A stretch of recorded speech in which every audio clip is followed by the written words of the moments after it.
sister, now our queen, with mirth and funeral and with dirge and marriage, in equal scale weighing delight and dole, taken to wife, for all, our thanks.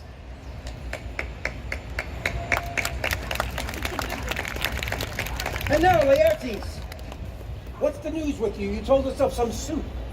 What wouldst thou have, Laertes? Dread, my lord, your leave and favor to return to France, from whence though willingly I came to Denmark to show my duty in your coronation. Yet now, I must confess, that duty done, my thoughts and wishes bend again toward France, and bow them to your gracious leave and pardon. Have you your mother's leave? What says Polonia? He hath, my lord, wrung from me my slow leave by laborsome petition, and at last upon his will I sealed my heart consent. I do beseech you, give him leave to go. Take thy fair hour, Laertes. Time be thine, and thy best graces. Spend it at thy will. But now, my cousin Hamlet, and my child.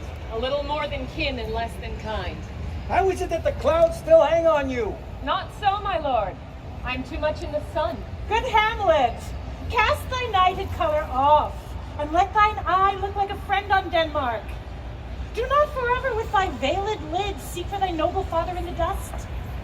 Thou know'st 'tis common, all that lives must die, passing through nature to eternity. Ay, madam, it is common. If it be, why seems it so particular with thee? Seems, madam. Nay, it is. I know not seems.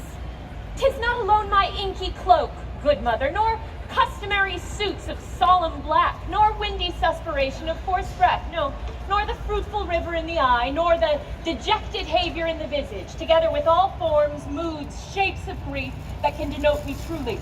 These indeed seem, for they are actions that a man might play. But I have that within which passes show, these but the trappings and the suits of woe.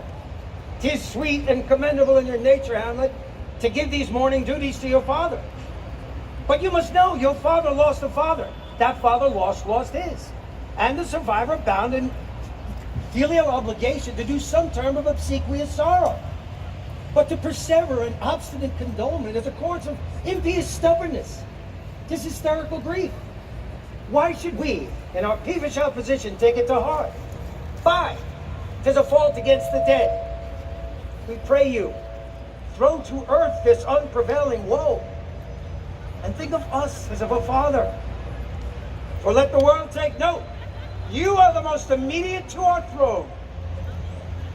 For your intent in going back to school at Holyoke, it is retrograde to our desire, and we beseech you, bend you to remain here in the cheer and comfort of our eye, our chiefest courtier, cousin, and our girl.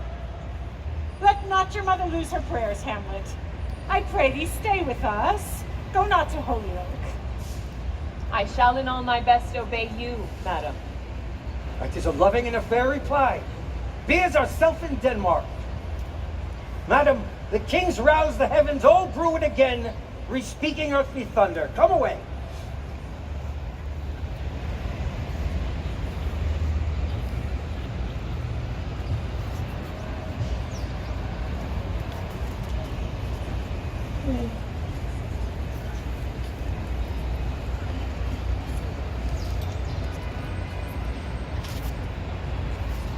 Oh, that this too solid flesh would melt, thaw, and resolve itself into a dew, or that the everlasting had not fixed his ken against self-slaughter. Oh, God, how weary, stale, flat, and unprofitable seem to me all the uses of this world.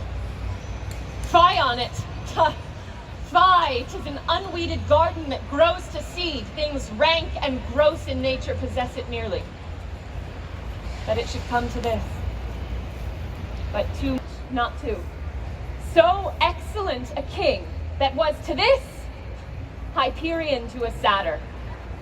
So loving to my mother that he might not beteem the winds of heaven visit her face too roughly. Heaven and earth must I remember. Why, she would hang on him, as if increase of appetite had grown by what it fed on. And yet, within a month, let me not think on it, frailty, thy name is woman, a little month or ere those shoes were old with which she followed my poor father's body, like Niobe, all tears. Why she, even she, God, a beast that wants discourse of reason would have mourned longer. Married with my uncle, my father's brother, but no more like my father than I to Hercules. Most wicked speed to post with such dexterity to incestuous sheets. It is not, nor it cannot come to good. Fellow student, I think it was to see my mother's wedding. Indeed, it hath gone hard upon. Thrift, Horatio, the funeral baked meats did coldly furnish forth the marriage tables. Would I had met my dearest foe in heaven, or ever I had seen that day, Horatio. My father, methinks I see my father. Where, lady? In my mind's eye, Horatio. I saw him once. He was a goodly king.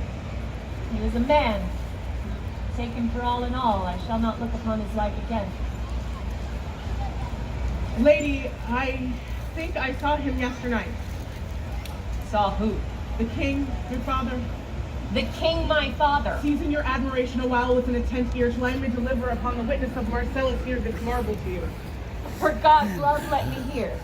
2 nights together had these gentlefolk, Marcellus